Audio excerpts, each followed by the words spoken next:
نبی کریم صلی اللہ تعالی علیہ وسلم نے ایک انتہائی سخت گیر معاشرے کے اندر انقلاب برپا کر دیا، ایسا معاشرہ جو بڑی گمراہی میں اور گمراہی کے گھٹا ٹوپ اندھیروں میں ڈوبا ہوا تھا۔ اس معاشرے کے لوگوں کو نبی پاک صلی اللہ علیہ وسلم نے مقتدا بنا دیا۔ کیسے بنایا؟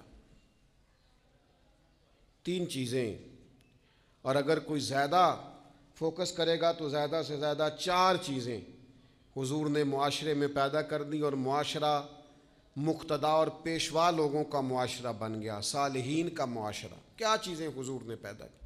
ایک تو نبی پاک نے مضبوط ایمان دیا لوگوں کو، وَبِالْآخِرَةِ هُمْ يُوقِنُونَ، آخرت پر ان کا یقین کامل بنا دیا۔ مرنا ہے، اللہ کے حضور حاضر ہونا ہے، زندگی عارضی ہے، وَالْآخِرَةُ خَيْرٌ وَأَبْقَىٰ، آخرت بہتر ہے اور ہمیشہ رہنے والی ہے۔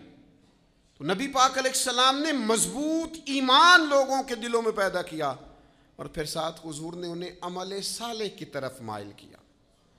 انہیں کہا گیا کہ تم نے نیک اعمال کرنے، تمہارے ستھرے اعمال ہوں، تمہاری طبیعت پاکیزہ ہو، تم سارے دن اپنی ذات کے لیے سیاست نہ کرو، بلکہ پاکیزہ روش، پاکیزہ سوچ، اعمال حسنہ، آخرت کی تیاری، قبر و حشر کی بہتری کے لیے اعمال۔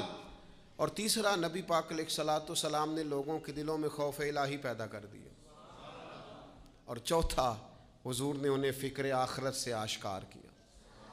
ان کو اپنے گھر کی، بچوں کی، روزی کی، رزق کی، مستقبل کی اتنی فکر نہیں تھی جتنی اپنی آخرت کی فکر تھی۔